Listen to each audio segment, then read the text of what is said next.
내일부터 이틀간 뉴욕시 일원에 위험할 정도의 북극 한파가 덮칠 예정이라고 국립기상청이 경고했습니다. 뉴저지 셰이어빌의 한 여성 시의원이 자신의 차 안에서 수차례 총상을 입고 사망한 채 발견돼 충격을 주고 있습니다. 캐시 호컬 뉴욕주지사가 사상 최대 규모의 2024년 행정 예산안을 발표했습니다. 여기에는 MTA 구제책과 뉴욕시 난민 사태 지원, 교육 및 의료 부문 지원이 포함됐습니다. 뉴욕시가 식당 내 일회용 포크와 나이프, 포장용 플라스틱 그릇 사용도 금지했습니다. 워싱턴 DC에서 지하철 출근길 총격 사건이 발생해 다수의 부상자가 나오고 총격범을 제지하려던 60대 지하철 직원이 사망했습니다. 오늘 뉴욕시 의회에서 설날을 연방 공휴일로 지정하는 것을 지지하는 결의안이 통과됐습니다.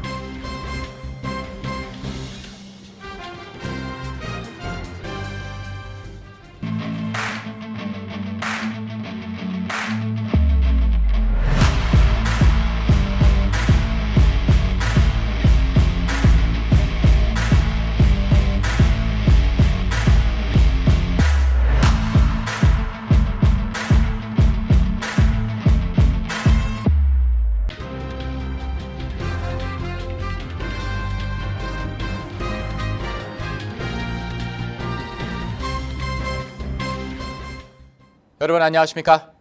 KBTV 뉴스9 이창원입니다.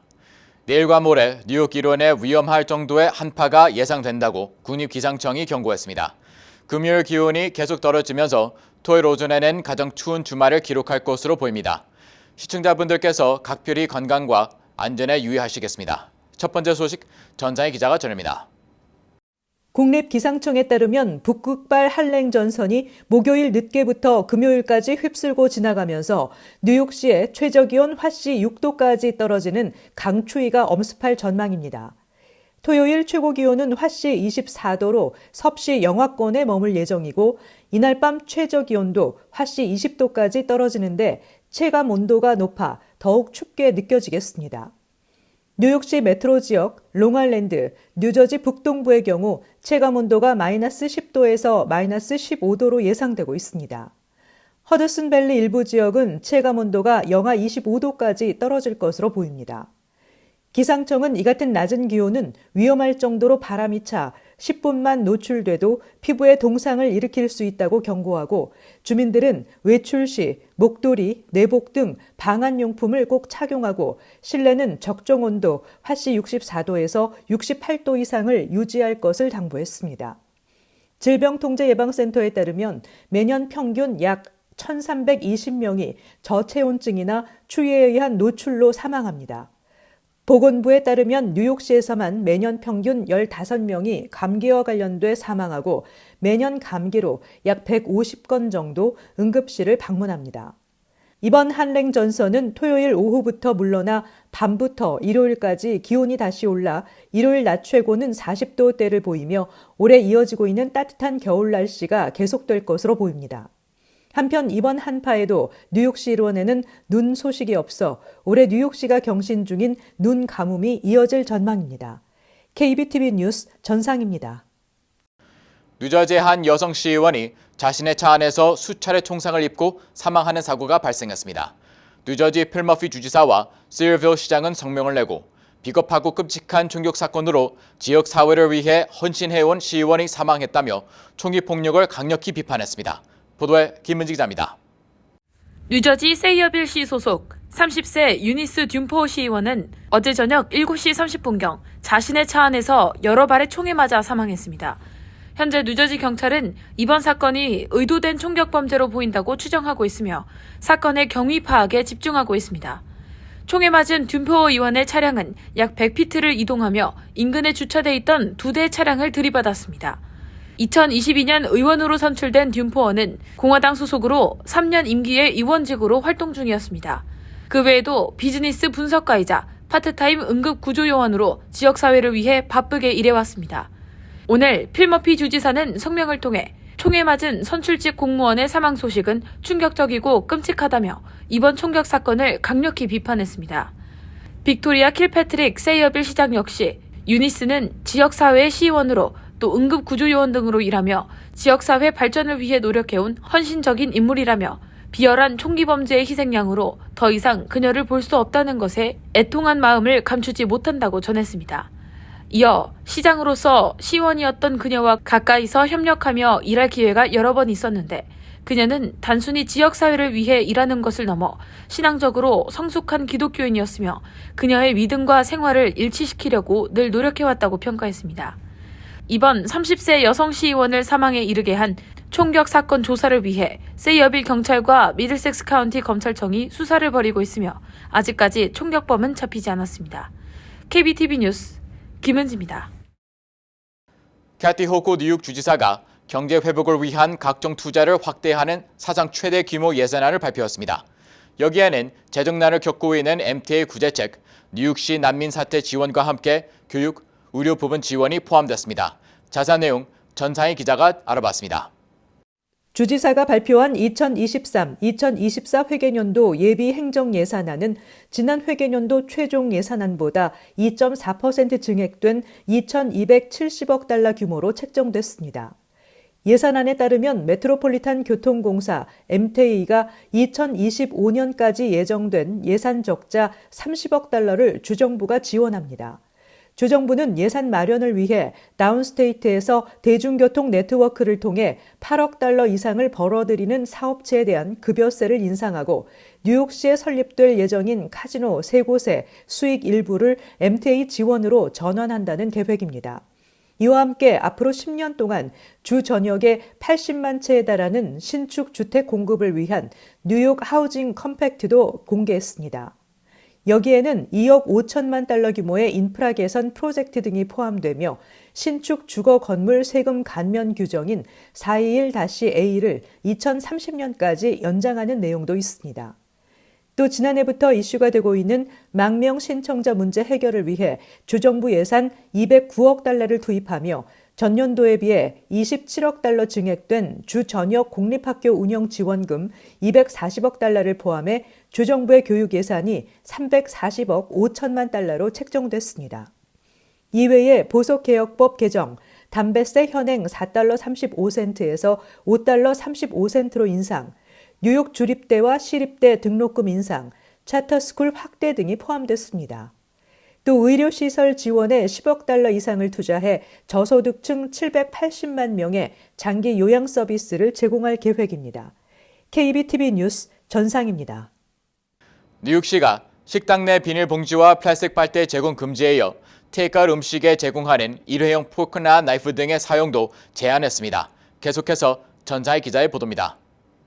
에릭 아담스 시장이 뉴욕시 의회가 지난달 통과시킨 포장 음식이나 배달 시 플라스틱 용기와 포크 등의 제공을 금지하는 조례안에 서명했습니다. 아담스 시장은 버려지는 많은 플라스틱 재질의 용기와 포크 등이 뉴욕시 땅속에 묻히고 있다고 전하면서 다음 세대 환경 개선을 위해 식당 운영자와 뉴욕 시민들은 플라스틱 용기 퇴출에 적극 협조해 주길 바란다고 당부했습니다. 이로써 뉴욕 시내 모든 음식점과 술집 등에서 플라스틱 재질의 일회용 식기와 포크, 스푼, 소스 용기 등을 제공하는 것이 금지됩니다. 단 고객이 요청할 때에는 제공할 수 있습니다. 조례안은 6개월 후인 7월 31일부터 시행되지만 뉴욕시는 내년 7월까지 계도 기간을 갖고 티켓 발부 대신 경고를 줄 것이라고 밝혔습니다. 계도 기간 이후 위반 시 업소에 $100의 벌금이 부과되며 반복해서 적발될 경우 매번 최대 $300의 과태료를 내야 합니다. 뉴욕시는 지난 2019년부터 요식업소를 대상으로 일회용품 사용 금지에 적극적인 행보를 보이고 있으며 일회용 스티로폼 사용 금지에 이어 지난 2022년에는 비닐봉지 제공 금지 조례안을 발효시켰고 2021년에는 플라스틱 빨대 제공 금지가 시행됐습니다. 뉴욕시 의회 보고서에 따르면 매년 110만 파운드의 일회용 플라스틱 용기와 식기가 쓰레기 매립지에 버려지고 있으며 이곳에서 배출되는 메탄가스는 환경 오염을 유발하는 주요 원인으로 지적되고 있습니다. 환경보호단체의 여론조사에 따르면 뉴욕 시민의 88%가 정부의 일회용 플라스틱 제품 금지 정책을 지지한다고 밝힌 바 있습니다. KBTV 뉴스 전상입니다. 연초부터 지금까지 미 전역에서 총격 사건이 끊이지 않고 있습니다. 지난 1월 캘리포니아에서 연쇄 총격이 발생한 데 이어 이번에는 워싱턴 DC 지하철에서 총격 사건이 벌어져 1명이 숨지고 3명이 부상을 입었습니다. 자세한 소식 김은지 기자가 전합니다. 어제 워싱턴 DC 지하철역에서 총격이 발생해 더 큰 피해를 막기 위해 용의자를 저지하려던 지하철 직원 1명이 사망했습니다. 또 인근에 있던 3명이 부상을 당해 병원으로 옮겨졌습니다. 총격범은 현재 체포돼 구금된 상태로 수사당국은 총격범이 출근 시간대에 무작위로 희생자들을 찾아 헤맸던 것으로 파악하고 있습니다. 이번 총격 사건은 메릴랜드에서 출발하는 메트로버스에서 시작됐습니다. 총격범이 오전 9시경 버스에서 다른 탑승객과 언쟁을 벌이다 상대방이 내리자 뒤따라 내려 탑승객의 다리에 총을 쏜 것으로 파악됐습니다. 이후 지하철역으로 내려가 다른 사람을 쏘고 난 뒤 지하철 탑승권을 구매하려 했던 것으로 알려졌습니다. 사건 직후 워싱턴 DC 동남부 포토맥 애비뉴역에서 근무하고 있던 로버트 커닝햄이 총기를 소지하고 있는 그를 저지하려다 총에 맞아 사망했습니다. 총격범을 저지하다 사망한 커닝햄은 전력파트에서 20년 넘게 일해온 경력자로 슬하에 4명의 자녀를 뒀으며 최근 지인에게 은퇴 계획을 준비 중이라고 말했던 것으로 알려져 더욱 안타까움을 더하고 있습니다. 이번 총격 사건의 한 목격자는 총격범이 자신의 옆을 지나가며 "너는 오늘 안전하다. 나는 오늘 살인마라고 말했다며 끔찍했던 당시 상황을 설명했습니다. 이 목격자는 이후 언론 인터뷰를 통해 "오늘 내가 살아남은 것은 행운이라며 놀란 심경을 전했습니다. 미 전역에서는 올 들어 지난 한 달간 이미 끊임없는 총격 사건이 이어졌습니다. 지난 1월 캘리포니아에서는 음력 설 기간 72세 동양계 남성이 차이나타운의 댄스 교습소에서 총격을 벌여 11명이 숨졌고 이후 하프문베이에서 추가 총격으로 7명이 사망한 바 있습니다. 랜디 클라크 워싱턴 DC 교통국장은 미국에는 언제나 총기 폭력의 문제가 존재하며 종종 대중교통 시스템 내에서도 그런 일이 벌어진다며 이는 지하철 안전 문제가 아니라 미국 내 총기 폭력이 문제라고 지적했습니다. KBTV 뉴스 김은지입니다. 오늘 아시아 태평양 소속의 뉴욕시 의원들이 참석한 뉴욕시 의회에서 설날을 연방 공휴일로 지정하는 것을 지지하는 결의안이 통과됐습니다. 자세한 소식 김은지 기자가 보도합니다. 이번 결의안은 음력설을 국가적 공식 공휴일로 지정하기 위해 그레이스 맥 연방하원이 지지했으며 조 바이든 대통령이 서명할 것을 촉구하고 있습니다. 그레이스 맥 의원은 음력설을 연방 공휴일로 지정하는 내용의 법안을 지난달 20일 하원에서 재발의했습니다. 산드라 황 시의원은 뉴욕시 의회는 미 전역에서 가장 다양한 계층의 시의회며 총 6명의 AAPI 회원을 보유하고 있다고 강조하고 아시안 아메리칸이 뉴욕에서 가장 급속히 성장하고 있다고 강조했습니다. 이어 아시아계 미국인의 공헌에 대한 중요한 인식일 뿐 아니라 풍부한 문화적 다양성을 위한 발걸음이 될 것이라며 이번 법안을 주도한 그레이스 맥 하원 의원과 지지해준 동료들에게 감사드린다고 전했습니다. 그레이스 맥 하원 의원 역시 음력설을 연방 공휴일로 지정하는 이 법안에 지지를 표명한 뉴욕시 의회에 감사를 전한다며 아시안 아메리칸이 빠르게 성장하고 아시안 문화와 설 명절에 대한 인기가 높아지고 있는 상황에서 설 명절이 미국의 12번째 연방 공휴일이 되는 것이 타당하다고 강조했습니다. 시의회에 다른 아시아계 미국인 및 태평양 섬 소속의 의원 5명 모두 산드라 황 의원의 법안이 도입되었을 때 공동 발의자로 서명했습니다. KBTV 뉴스 김은지입니다. 10대 주요 도시에서 근로자들의 사무실 복귀율이 코로나19 팬데믹 이후 처음으로 50%를 넘겼다는 조사 결과가 나왔습니다. 요일별로는 화요일이 평균 59.8%로 가장 높았으며 금요일이 26.5%로 가장 낮았습니다. 기업들은 재택과 사무실 근무를 혼합하는 하이브리드 근무를 제시하거나 사무실에 무료 간식을 제공하는 등의 방법으로 근로자들의 사무실 출근을 독려하고 있습니다. 일부 기업은 아예 사무실 근무를 지시하는 등 새해 들어 기업들의 출근 요구 강도가 갈수록 강해지고 있습니다. 주요 시 당국도 식당과 커피숍 등이 있는 상업 지역의 활성화를 위해 근로자들이 다시 사무실에 출근하기를 원하고 있습니다. 250만 미주 한인 동포들의 스포츠 문화 축제인 제22회 전 미주 한인체육대회가 한인사회 큰 관심 속에 오는 6월 23일부터 25일까지 뉴욕시 인근 네소 카운티 소재 경기장에서 개최됩니다. 올해 대회는 미국 대한체육회가 주최하고 뉴욕 한인체육계를 대표하는 뉴욕 대한체육회와 뉴욕 미주체전 조직위원회가 주관합니다. 스포츠를 통해 미주 한인사회 단합을 도모하고 2세들에게 민족의 정체성을 전하기 위한 미주체전은 올해 뉴욕을 비롯해 LA, 시카고, 워싱턴 DC, 샌프란시스코 등 미주 30개 지역에서 참가하는 5,000명의 체육인들이 총 20개 종목으로 나눠 경기를 갖습니다.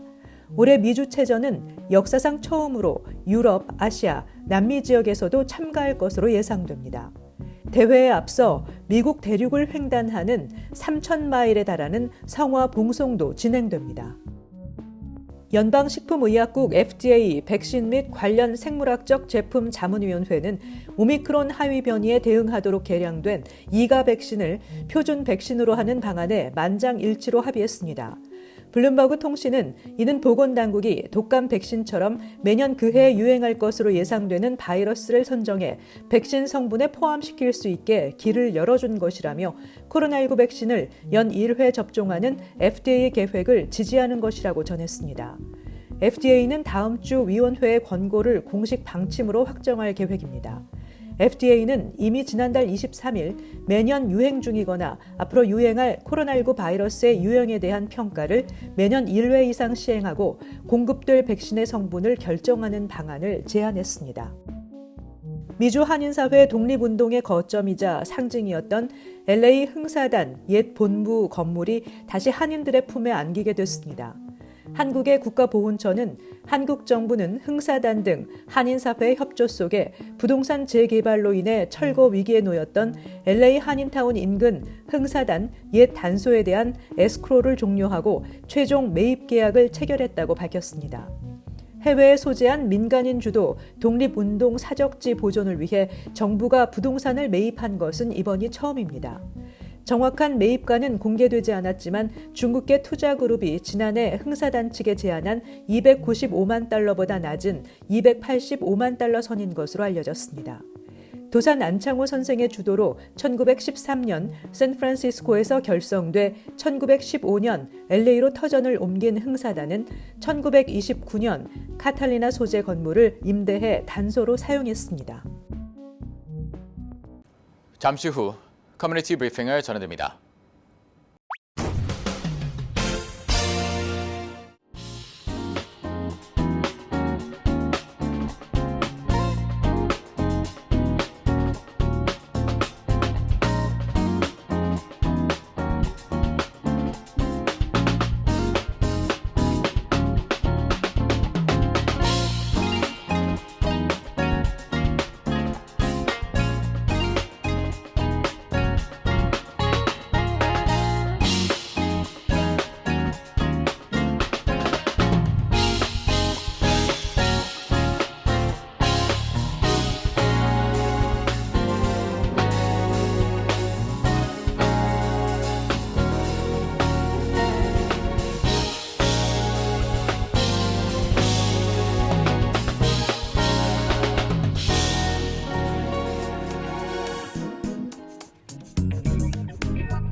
이어서 환율과 증시 전해드립니다.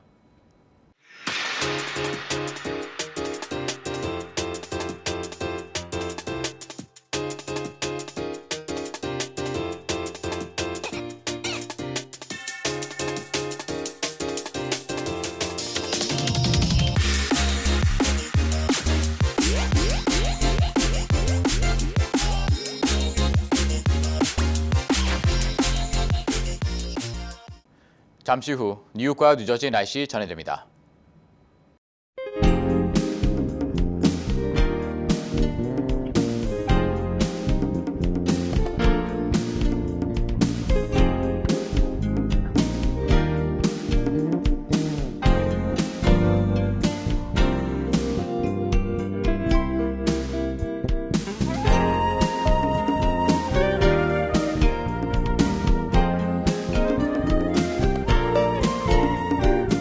KBTV 뉴스 9 마칩니다. 오늘도 시청해주셔서 감사합니다. 편안한 밤 보내시기 바랍니다.